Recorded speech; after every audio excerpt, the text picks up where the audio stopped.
네, 오늘은 베드로 사도께서 말씀하신 말씀을 우리가 묵상하도록 하겠습니다.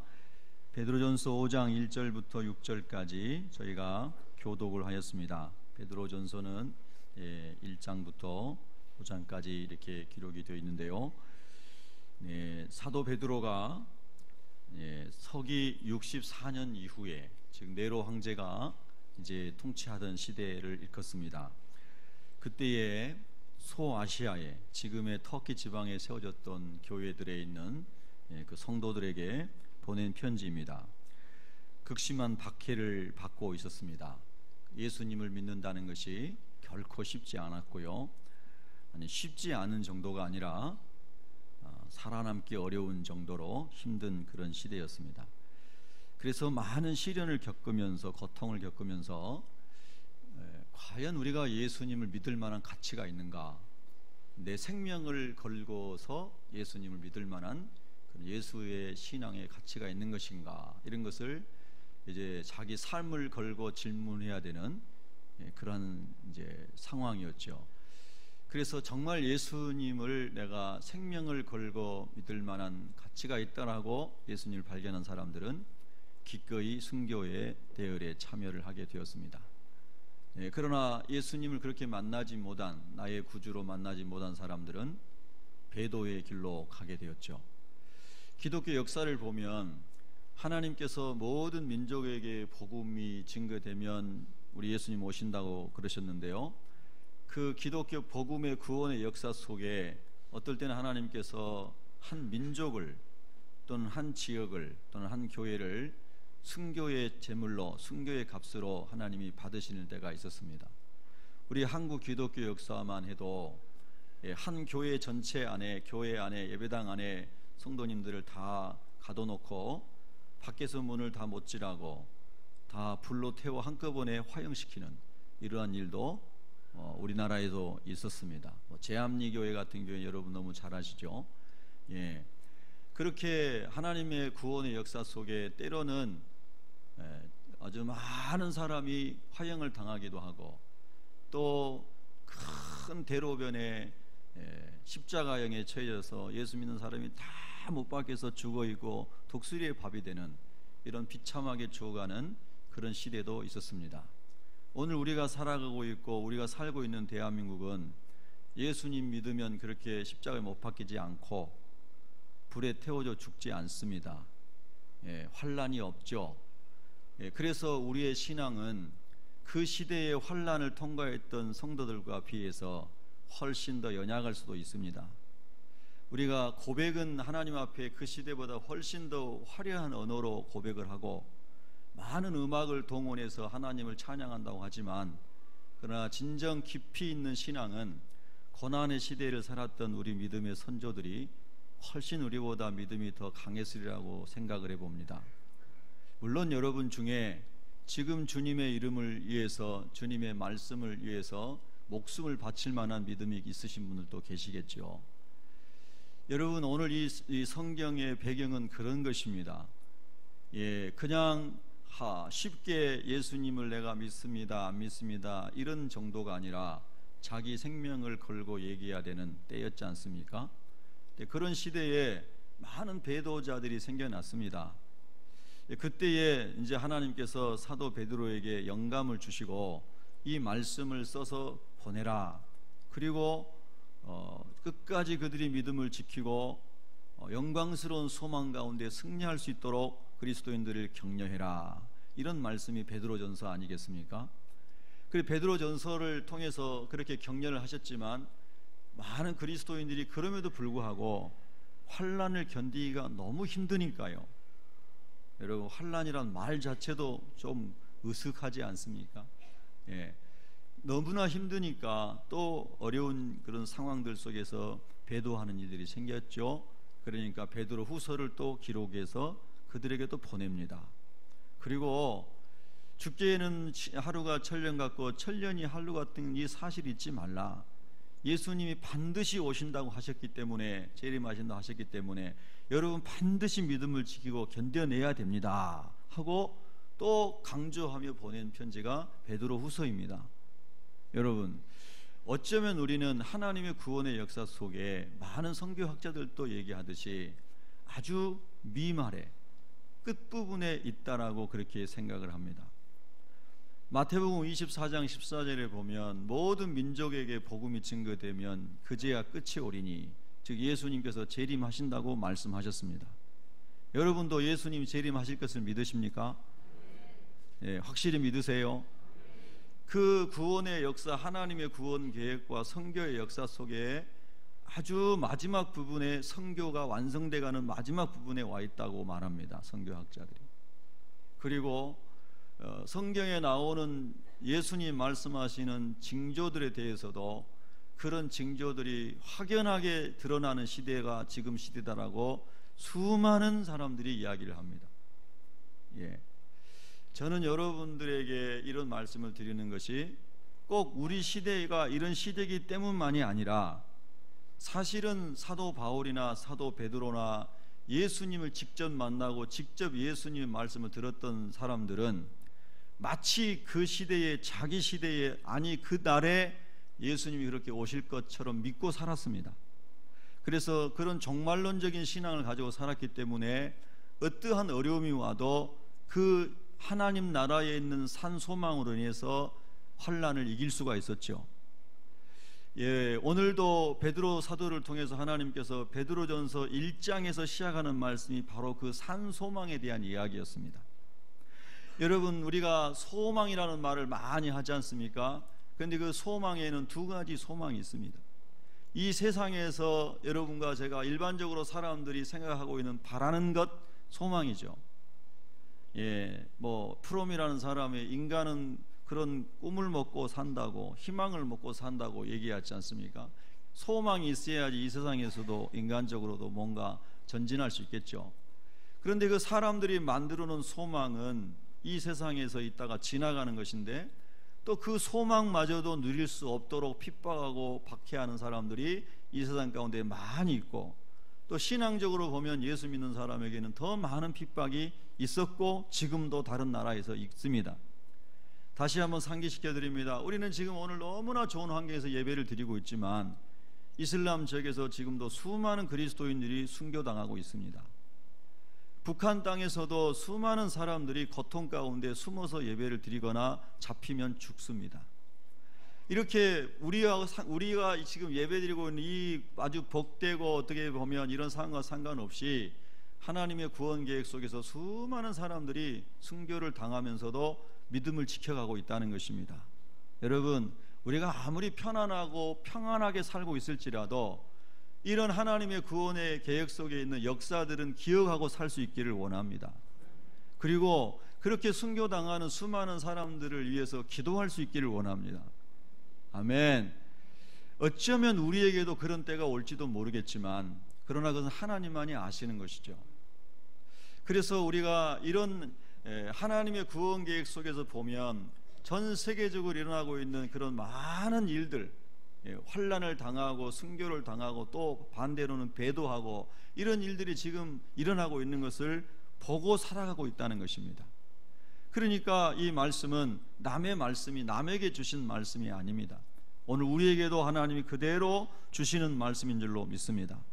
좀 더 좁은 의미에서 생각해 보면 이 세상에서 땅에서 살아가면서 많은 환경적인 어려움, 재정적 어려움, 건강의 어려움 등등의 많은 어려움으로 자살하는 사람도 있고요, 분신하는 사람도 있고요. 우리가 이번 10월 달에도 어떤 분이 막 분신하는 기사를 봤습니다. 또 자살하는 사람도 봤고요.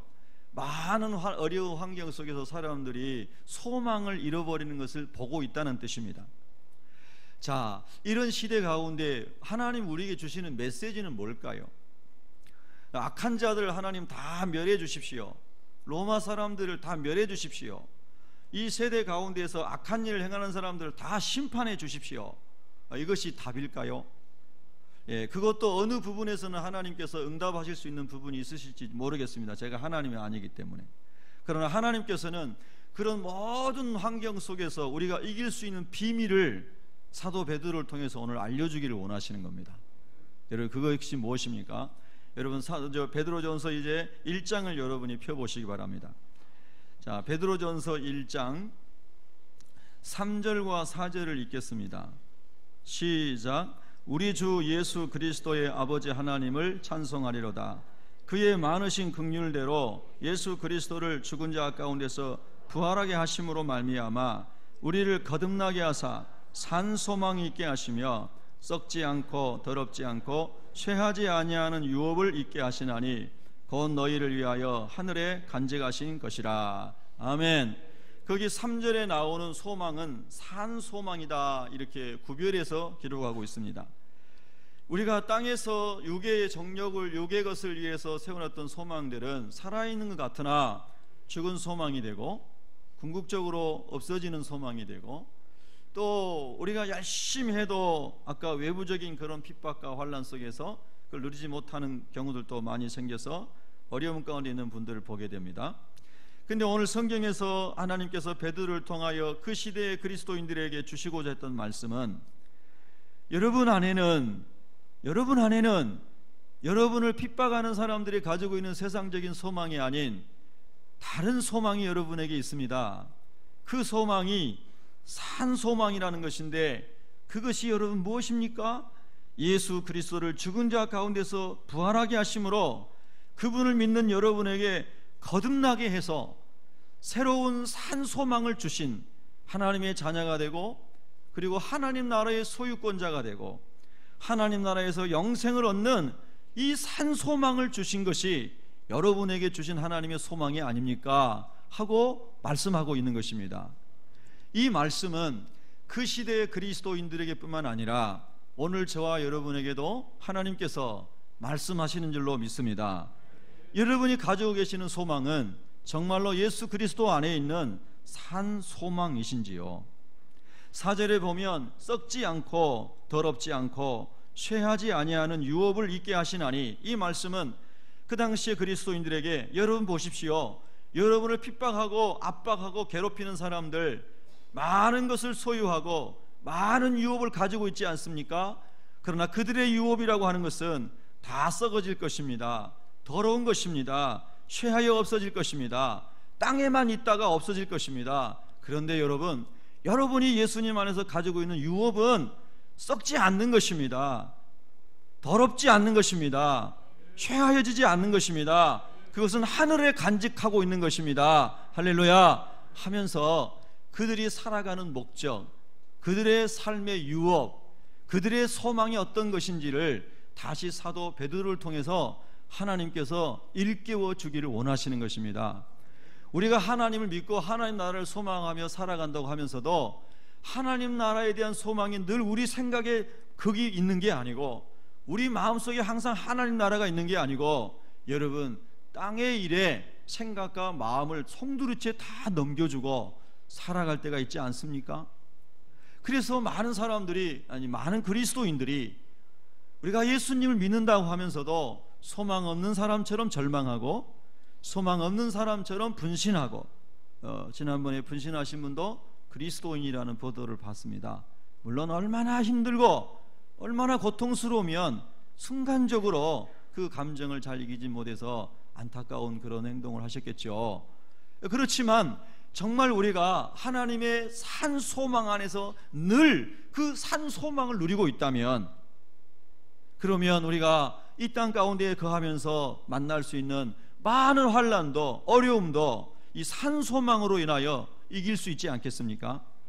아니, 이겨야 하지 않겠습니까?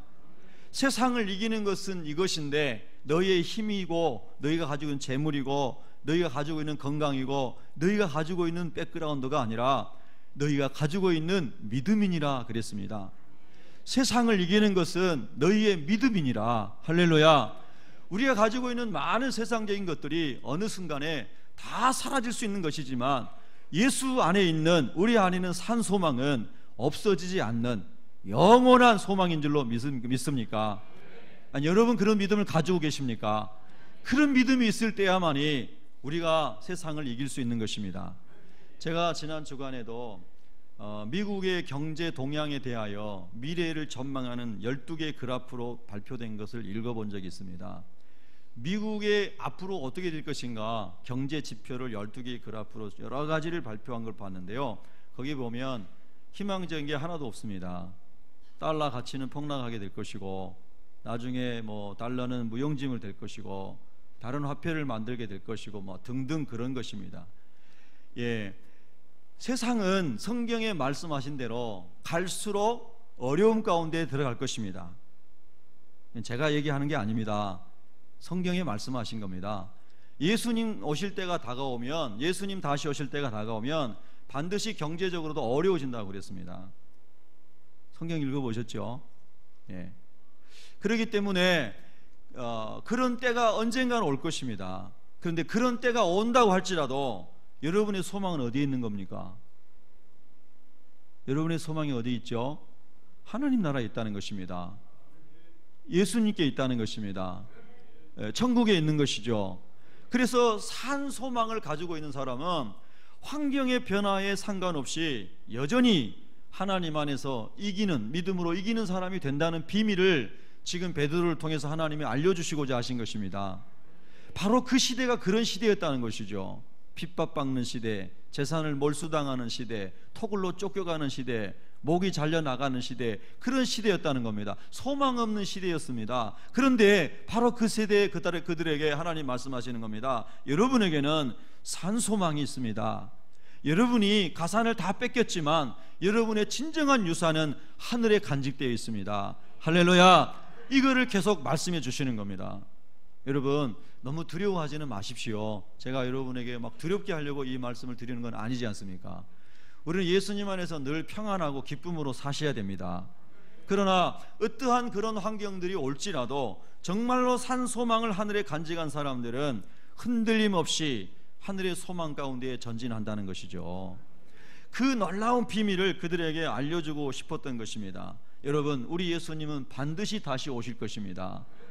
우리 예수님은 반드시 우리를 다시 데리러 오실 것입니다. 예수님은 신실하신 분이십니다. 예수님의 언약이십니다. 그러니까 다시 오실 것입니다. 그런데 여러분, 그 다시 오실 예수님을 기다리는 저와 여러분이 그 주님이 오시는 그날에 영광의 면류관, 시들지 아니하는 영광의 면류관, 썩지 아니하는 영원히 빛나는 면류관을 받아쓰기 위해서 이러이러한 삶을 살아야 한다라고 오늘 베드로 사도를 통해서 하나님 우리에게 깨우쳐 주시는 겁니다.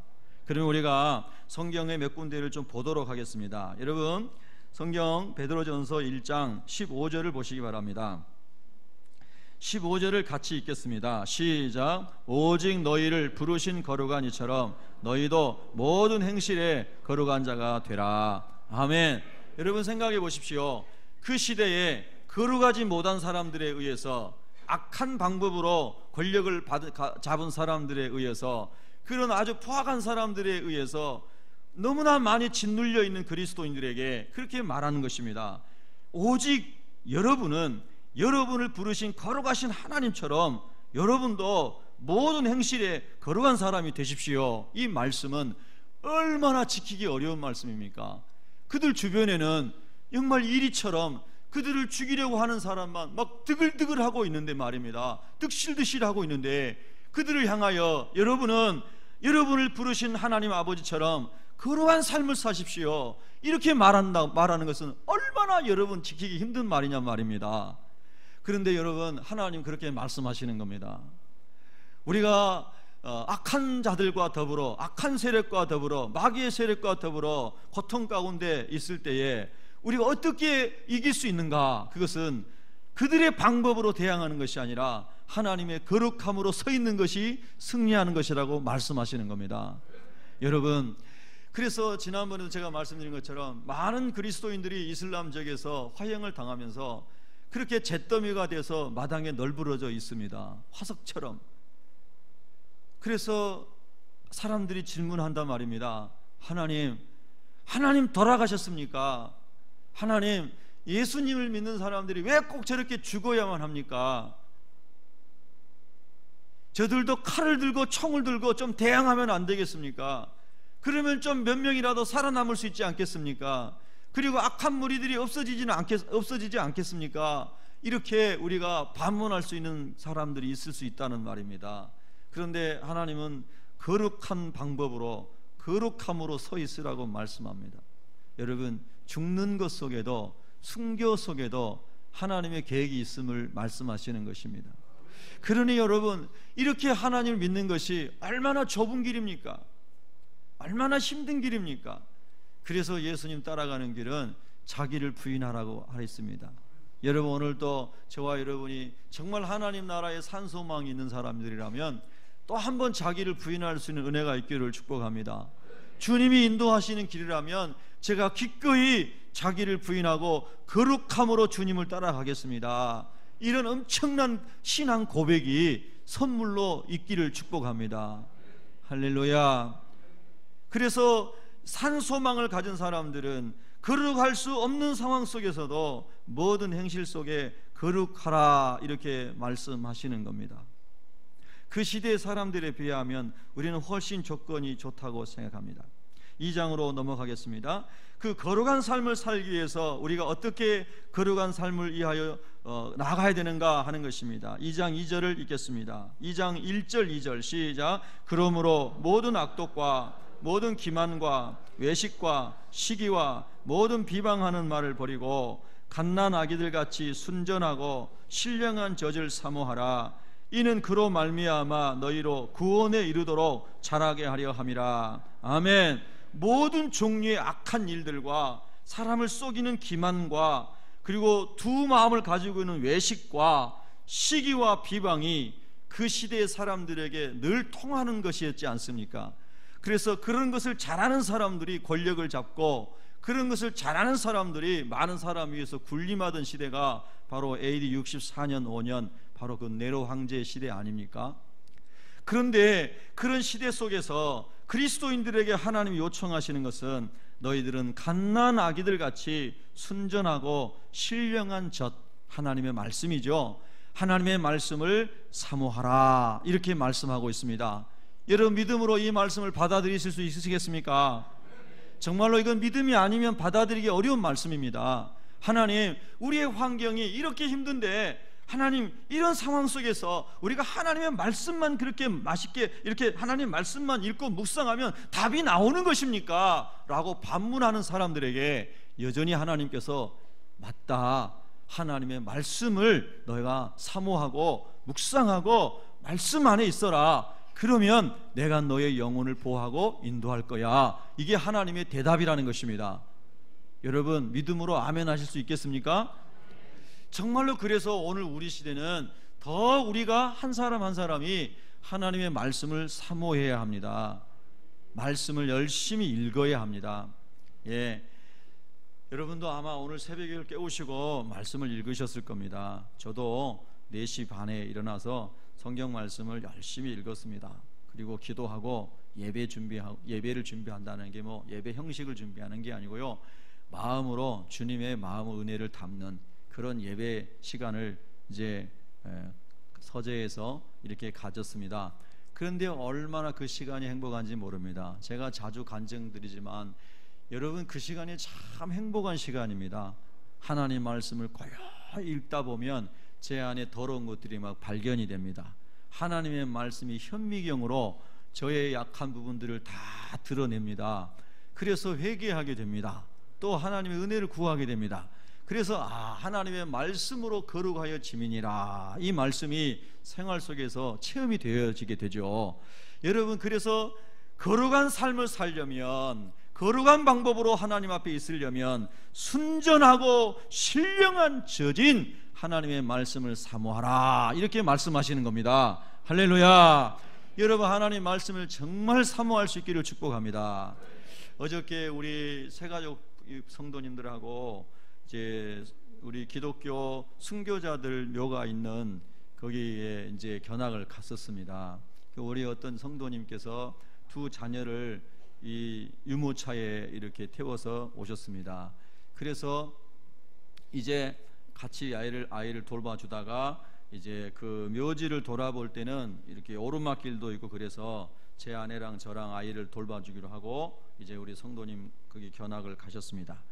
그래 이제 그 아이를 이렇게 보는데 아이가 참 얼굴을 안 가리고 너무 빵긋빵긋 잘 웃고 참 좋더라고요. 그래서 열심히 재밌게 보면서 여보 내가 지금 할아버지가 된 느낌이라고 이렇게 얘기하면서 아이를 잘 보고 있었습니다. 그런데 아이가 좀 시간이 지나니까 이렇게 고개를 한쪽으로 하더니 자더라고요. 근데 두 아이가 똑같은 방향으로 고개를 이렇게 하고 또 자더라고요, 사이좋게. 그런데 이제 제가 가만히 보니까 자면서 손가락을 입에다 놓고 쪽쪽 빠는 겁니다. 손가락을 넣고. 그게 왜 그럴까요? 엄마 젖을 빨았던 그 느낌, 마음, 그게 굉장히 평안한 거죠. 엄마 품에 앉아서 안겨서 엄마 젖을 이렇게 먹을 때 그때 아이가 행복한 시간이죠. 아이 시대를 안 지나보셨나 보면 기억이 안 나시나 보면. 근데 옆에서 보면 참 행복해 보이지 않습니까? 그러니까 아이가 그런 행복이 굉장히 행복한 시간인데요, 잠을 자면서도 자기 손가락을 엄마 젖인 줄 알고 막 빠는 것 같아요. 그렇죠? 그러다가 잠이 이제 완전히 드니까 손가락만 안에 머물고 이렇게 있더라고요. 그래서 제가 그거를 보면서 바로 저거야, 하나님께서 내게 주신 말씀이 이렇게 갓난 아기들 같이 순전하고 신령한 젖을 사모하라고 그랬는데 정말로 막 잠을 자면서도 손가락을 빨고 자고 그 다음에 거기 머금고 잘 정도로 엄마 젖을 사모하는 갓난아기의 모습을 오늘 제가 이거 설교하라고 하나님 어제 보여주신 겁니다. 여러분 참 놀랍잖아요. 우리가 매일처럼 순간순간 하나님 말씀을 사랑해 보십시오. 그리고 잠을 잘 때도 그 말씀 읽었던 것을 묵상하면서 주무셔 보십시오.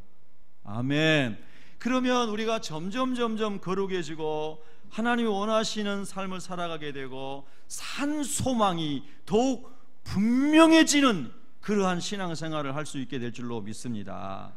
그런데 그 하나님의 말씀이 우리에게서 멀어지면 산 소망도 점점 멀어지게 되고 죽은 소망, 썩어질 소망이 우리 영혼을 확 차지하게 되면 그 영혼은 죽어가는 것입니다.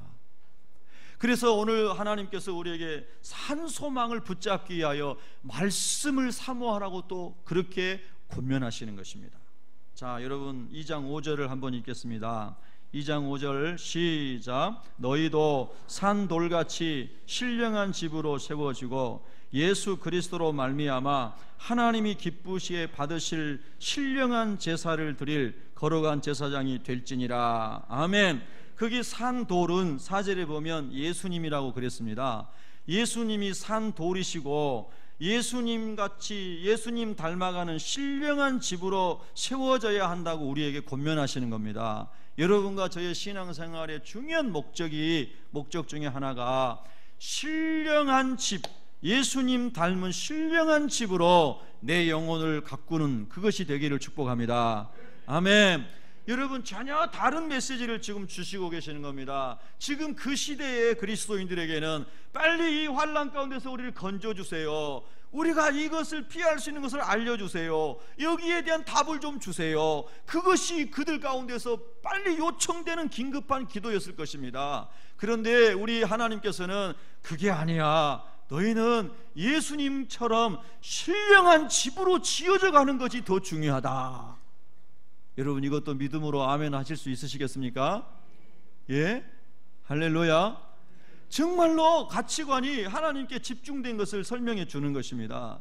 정말로 너희에게 중요한 것은 너희가 산돌이신 보배로우신 산돌이신 예수님과 같이 신령한 집으로 세워지는 것이다. 여러분 저와 여러분이 그렇게 날마다 신령한 집으로 세워지기를 축복합니다. 그래서 예수님 다시 오시는 그날에는 저와 여러분이 진짜 예수님 닮은 사람으로 예수님의 신부된 자격을 잘 갖추고 신랑이신 예수님을 만나게 되는 겁니다. 아멘. 여러분 얼마나 영광스러운 꿈입니까? 얼마나 아름다운 비전입니까? 이 비전을 하나님께서 오늘 저희들에게 다시 주시는 겁니다. 신령한 집을 짓는 비전 말입니다. 예. 자, 여러 가지 말씀이 있습니다. 이것을 조금 더 이제 풀어가지고 3장 4절에서 이렇게 설명합니다. 여러분 3장 이제 3절과 4절 두 절을 읽겠습니다. 3장 3절 4절입니다. 시작. 너희의 두려워하며 너희의 단장은 머리를 꾸미고 금을 차고 아름다운 옷을 입는 외모로 하지 말고 오직 마음에 숨은 사람을 온유하고 안정한 심령에 썩지 아니할 것으로 하라. 이는 하나님 앞에 값진 것이니라. 아멘. 아멘. 여러분, 하나님 없이 죽은 소망을 가지고 살아가는 사람들은 육신을 가꾸고 외모를 가꾸고 또 사람이 소유할 수 있는 보이는 것을 많이 치장하고 넓히고 아름답게 꾸미는 것이 대개 소망이지 않습니까? 여러분도 이 세상에 살아가면서 필요한, 하나님의 목적을 위해 필요한 것들은 하나님이 주실 줄로 믿습니다. 또 주시기를 축복합니다.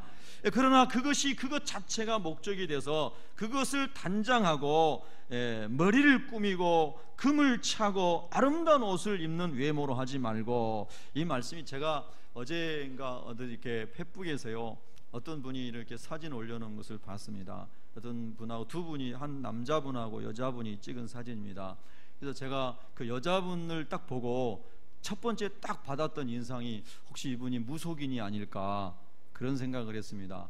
화장을 하고 있는 모습이 진짜 꼭 무속인 같더라고요. 근데 밑에 이렇게 글을 써놓은 걸 보니까 성악가더라고요. 그래서 제가 깜짝 놀랐습니다. 너무 화장이 좀 그렇다. 저는 잘 모르겠습니다만 제가 그냥 그렇게 느꼈다는 겁니다. 그냥 이렇게 수수하고 단정하게 화장을 하면 더 좋겠다 이런 생각을 했다는 뜻입니다. 그런데 제가 딱 느꼈을 때는 정말 저는 처음에 무당인 줄 알았습니다. 정말 무당인 줄 알았어요. 그래서 들어가서 그 글을 보니까 성악가더라고요.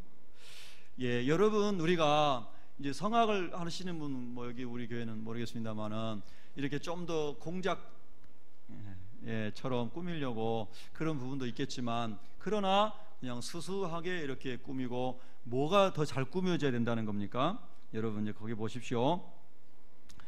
자, 4절을 한번 보겠습니다. 오직 마음에 무슨 사람이라고 그랬죠? 숨은 사람입니다. 마음에 숨은 사람, 참 이 표현이 너무 기가 막히죠? 그 마음에 숨은 사람, 우리의 영혼을 하나님은 보시는 겁니다. 아멘. 마음에 숨은 사람이, 여러분 지금 우리는 외모는 볼 수 있지만 속 사람은 우리가 못 보지 않습니까? 다른 사람을. 그렇죠? 여러분이 제 속을 못 보시지 않습니까? 저도 여러분 속을 모르는 것을 감사합니다. 다 알게 되면 얼마나 괴롭겠습니까? 여러분, 그래서 속 사람을 하나님이 다 아시고 계시는데 그 속 사람을 단장을 잘하라는 겁니다.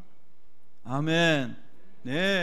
그것이 그 어려움 가운데서, 환난 가운데에서 고통받고 있는 사람들에게 주실 메시지입니까? 그게 아니, 하나님 그런 거 말고요, 지금 우리는 당장 먹을 것이 필요하다니까요. 하나님, 이렇게 많은 고통 가운데 절규하고 있는 성도들에게 하나님은 정말 동문서답 하시는 것 같습니다. 너희 속 사람을 꾸며라. 너희 마음에 숨은 사람을 온유하고. 여러분, 정말로 그런 악한 사람들 앞에서 온유한 마음이 자꾸 유지되겠습니까? 안정한 심령이 계속 유지되겠습니까? 얼마나 어렵겠습니까? 그런데 그 시대의 그 사람들에게 온유하고 안정한 심령으로 썩지 않을 것으로 숨은 사람을 준비해라. 정말 기가 막힌 말씀입니다. 이게 복음인 줄로 믿습니다. 할렐루야. 여러분, 오늘도 우리들 안에 보면은 크고 작은 재난, 어려움들 많이 일어나지 않습니까? 그러면 그런 많은 어려운 일이 일어날 때 다 분노의 감정으로만 막 이렇게 소리만 지르지 말고, 우리 그리스도인들은 마음에 깊이 온유함을 가지고 하나님의 안정된 마음을 가지고 깊이 기도하면서 하나님의 긍휼을 구하고, 할렐루야, 또 우리가 우리 세대 가운데서 하나님의 사람으로 할 수 있는 일들을 해나가고, 아멘, 그러면서 하나님의 도우심을 구해야 되지 않겠습니까? 여러분, 정말로 중요한 말씀이라고 생각합니다. 그 시대 가운데 왜 하나님은 이런 것을 요청하셨을까? 너무 야속한 하나님이 아니신가? 이렇게 생각되지 않겠습니까? 그런데 하나님은 그것이 야속한 것이 아니고 너희를 향한 축복이라고 하나님이 이렇게 선물로 말씀하시는 줄 저는 믿습니다. 오직 마음에 숨은 사람을 온유하고 안정한 심령으로 잘 가꾸어라 말씀입니다. 여러분, 저는 정말로 이 말씀을 좋아합니다. 제가 그런 사람이 되지 못했기 때문에요. 예수님 말씀하신 나는 마음이 온유하고 겸손하니 너희는 나의 멍에를 메고 내게 배우라. 이 말씀대로 사는 것이 상당히 어렵더구만요. 쉬울 때도 있지만 어려울 때가 있습니다. 마음이 요동칠 때가 있죠. 그런데 그 당시에 사람들은 얼마나 마음이 요동쳤겠습니까? 그런데 하나님께서 너희의 마음을 온유하게 안정한 심령으로 숨은 사람을 잘 가꾸라 그랬습니다. 여러분에게 이런 은혜가 있기를 축복합니다. 어떠한 환난 속에서도 이 은혜가 있기를 주님의 이름으로 축복합니다. 저는 우리 새벽에 여기 예배드리는 모든 분들이 이런 축복을 받으시기 원합니다. 혹시 여러분과 저의 연약함과 어떤 실수로 마음이 불안하고 힘들고 하나님 앞에 그런 게 있으면 자백하시고 회개하시고 용서받으시고 그리고 하나님 안에서 이런 마음의 축복을 받으시기를 바랍니다. 정말 귀한 것입니다.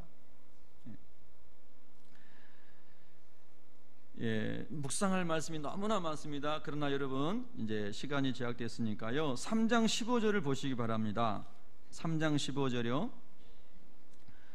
3장 15절을 같이 읽겠습니다. 시작. 너희 마음에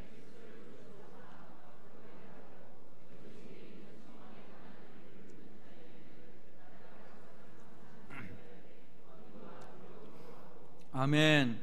여러분, 그 시대를 생각하셔야 됩니다. 이 본문을 보실 때에 그 시대에 예수님 믿는 사람들이 이렇게 핍박을 당하고 죽어가는데 사람들이 나도 예수님 알고 싶소 하는 사람들이 많이 있을까요? 그렇지 않겠죠. 오늘날도 우리가 밖에 나가서 전도로 다니면 나 예수님 믿고 싶었는데 잘 만났습니다, 이런 사람 혹시 만나보셨나요? 있을 수도 있지만 아주 희귀한 경우겠죠. 그렇지 않습니까?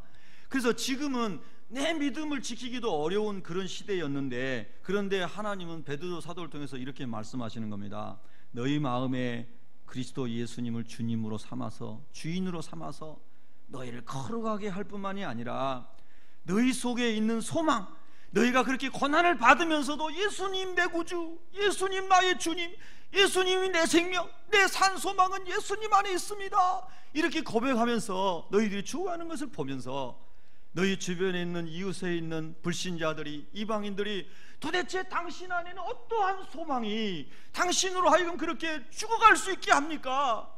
도대체 예수가 누군데 당신이 재산을 다 빼앗겼는데도 예수님만이 산 소망이라고 말할 수 있습니까? 라고 물어볼 때에, 그 이유를 묻는 사람이 있을 때에 대답할 것을 준비해라 그랬습니다. 여러분, 우리도 지금 이 시대도 마찬가지입니다. 여러분, 또 한 주간이 지나갔습니다.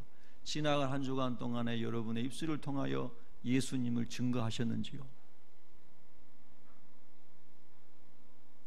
제가 예배당에 올 때마다 주님이 저에게 주시는 질문은 그겁니다. 아니, 예배당에 올 때만이 아니고요, 집에 있을 때도 늘 질문 받는 것입니다. 오늘도 복음을 전했느냐?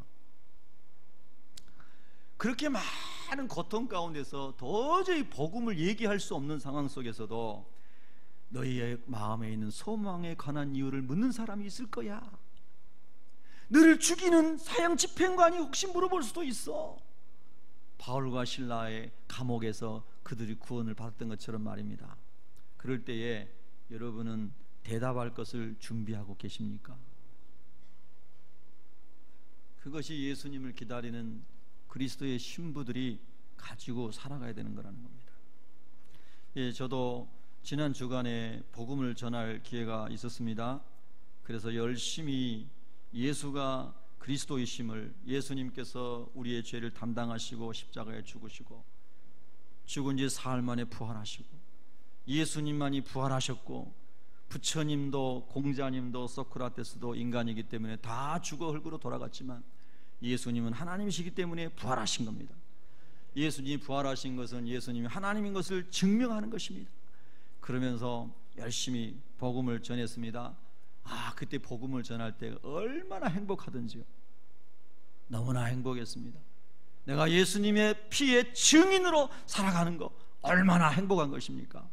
여러분, 오늘 5장 1절에 그래서 사도 베드로가 그렇게 말했습니다. 너희 중 장로들에게 고난오니 나는 함께 장로된 자여. 그 다음에 뭐라고 그랬죠? 그리스도의 고난의 증인이요. 할렐루야. 십자가의 고난의 증인으로 내가 삽니다.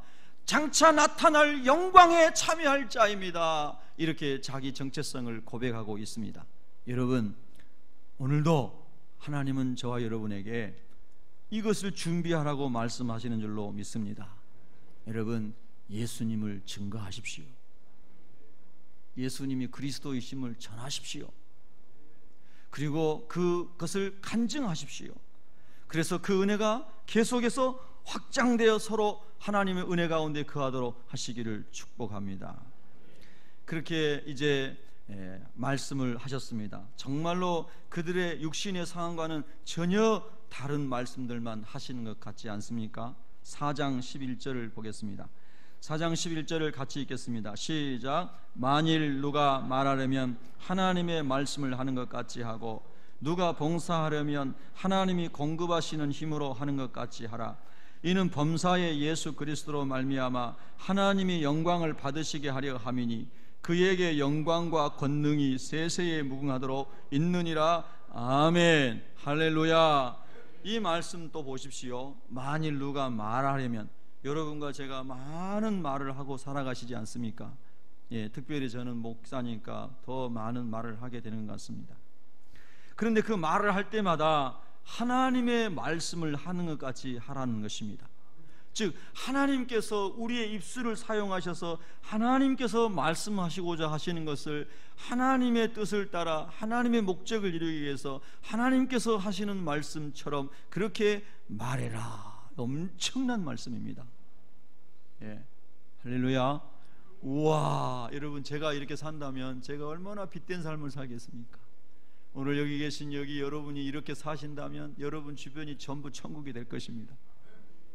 할렐루야. 기가 막힌 말씀입니다.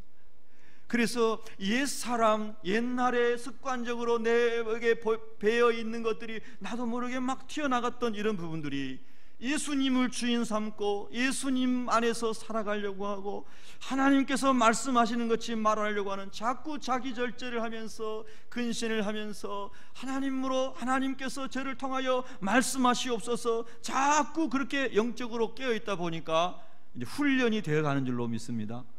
아멘. 그래서 다른 사람과 대하는 걸 보면 항상 다른 사람을 존중해 주고 존칭을 사용하고 겸손하게 말하고 섬기면서 말하고 이런 것이 막 이렇게 나오더라고 하는 것입니다. 여러분, 이것이 하나님의 나라가 이루어지는 또 하나의 모습 아니겠습니까? 그래서 하나님의 말씀을 하는 같이 해라. 이제 사람 없는 데 가갖고 요즘에 뭐 욕테라피라는 게 있다면서요. 욕테라피. 그래서 막 욕 많이 먹은 사람들이 의사분한테 가가지고 치료받아서 욕을 막 퍼부으라고 한다는 거죠. 그러면은 이제 좀 해소된다고. 그런 치료법도 나왔답니다. 오래전에 나온 거지 않습니까? 그래서 이제 어디 가서 산속에 가지고 막 소리를 지르는 욕을 한다는 거. 그런 게 조금 도움이 될 수도 있을지도 모르겠습니다. 근데 여러분, 하나님께서는 우리에게 야, 너 욕해가지고 욕테라피 해라 이렇게 말씀하신 적이 없습니다.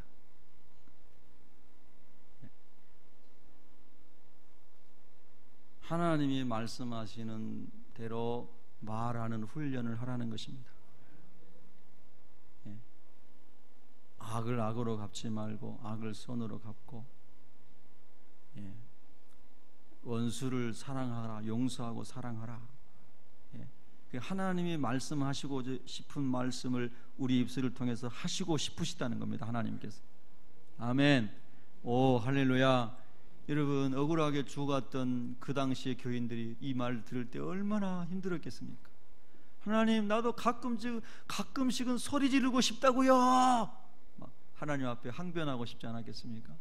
하나님, 저는요 가끔씩 저 포악한 로마 사람들에게 돌도 한번 던져보고 싶어요. 그러고 싶지 않았겠습니까? 그런데 하나님께서 말씀하는 겁니다. 하나님의 말씀을 하는 것 같이 하라. 무슨 엄청난 도전입니다, 여러분. 그 다음에 나오는 말씀이요, 누가 봉사하려면 하나님이 공급하시는 힘으로 하는 것 같이 하라. 여러분, 이건 두 가지 의미로 제가 묵상해 봤습니다. 하나는요, 하나님 저는 무능해서 저는 못합니다 하고 책임 회피하려고 하고 사명 감당하지 안 하려고 할 때에, 마귀가 그런 시험을 줄 때에 하나님 그렇게 말씀하십니다. 네가 하는 게 아니고 네 안에 있는 내가 한다. 예, 할 수 있거든이 무슨 말이냐? 믿는 자들에게는 능치 못할 일이 없느니라. 할렐루야.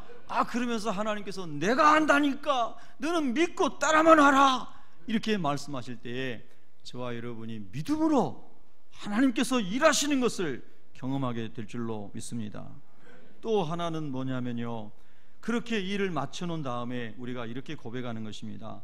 하나님께서 하셨습니다. 예수님께서 하셨습니다. 입니다. 여러분, 옆 사람과 한번 인사하겠습니다. 예수님께서 하셨습니다. 예. 할렐루야. 정말 이 사람 아니면 할 수 없는 일이야, 인간적으로 볼 때요. 그렇게 일을 해놨습니다. 그런데 그분이 그렇게 고백합니다. 주님께서 하셨습니다. 예수님께서 하셨습니다. 이게 막 사람들이 막 감격이 되는 거예요. 아닌데, 저거 박 집사님 하신 거 맞는데? 그런데 박 집사님은 아닙니다. 제 안에 계신 주님께서 하셨습니다. 여러분, 이러면요 시기 질투할 일이 있겠어요, 없겠어요? 없습니다. 주님이 다 하셨다고. 야, 너무 멋있지 않습니까? 그런 아주 급박하고 어려운 환경 속에 있는 그리스도인들에게 이런 엄청난 비밀스러운 말씀을 하나님이 주시면서 이제 드디어 5장에 이르렀습니다. 자, 5장 4절을 보겠습니다. 5장 4절 시작. 그리하면 목자장이 나타나실 때에 시들지 아니하는 영광의 관을 얻으리라. 아멘. 여러분, 우리의 마지막 우리가 소망하는 것은 목자장이신 예수님이 나타나실 때에 예수님 앞에 서는 것입니다. 그런데 거기 보면 시들지 아니하는 영광의 면류관을 얻으리라. 여러분, 여기에 대한 소망이 있으십니까? 소망이 있으세요? 정말 주님이 오시는 그날에 하나님, 나는 세상에서 월계관을 쓴 것보다 예수님이 씌워주시는 의의 면류관, 영광의 면류관, 썩지 않을 면류관, 생명의 면류관, 이 면류관을 받는 것이 영광인 줄로 저는 믿습니다. 나는 이 면류관을 받기 위하여 달려가겠습니다. 할렐루야. 이것이 성도의 소망이란 말입니다. 산소망이란 말입니다. 할렐루야. 이 소망을 잊어버리면 안 된단 말입니다. 그래서 목자장이신 예수님이 나타나실 때에 시들지 아니하는 영광의 면류관을 나는 얻겠습니다. 이게 베드로의 고백이었고, 그 시대의 그리스도인들이 그런 고백을 하도록 하나님이 말씀을 주신 줄로 믿습니다. 그러면 목자장은 예수님이시고, 예수님 믿는 저와 여러분은 또 다른 양을 주님께로 인도하는 다 목자입니다. 우리 모두는 다 목자입니다. 할렐루야. 옆 사람에게 인사하겠습니다. 성도님도 목자이십니다. 예, 아멘. 예, 목장에 목자가 있으시고 우리 교회에 목모가 계시고 이래 하지만 또 다 여러분 한 분 한 분이 사람을 돌보는 목자인 줄로 믿습니다. 그래서 목장은 계속해서 생명을 가지고 번성해서 여러분이 다 목자가 돼서 또 계속해서 세포 분열이 일어나야 된 줄로 믿습니다. 아멘. 그래서 다 모든 사람이 영혼을 섬기고 영혼을 살리는 목자인데요, 거기 보면은 그렇게 몇 가지로 목자의 사역을 요약을 했습니다. 억지로 하지 말고 하나님의 뜻을 따라 자원함으로 하라. 할렐루야. 예를 들면 제가 목사이기 때문에 이 일을 해야 됩니다가 아니고 하나님의 은혜와 예수님 안에는 생명이 주님의 일을 할 수 있도록 해라. 할렐루야. 그런 하나님의 말씀을 주시는 겁니다. 그래서 저와 여러분이 말씀으로 충만하고 성령의 기름 부심을 더욱 받아야 될 줄로 믿습니다. 하나님의 뜻을 따라 자원함으로 하라.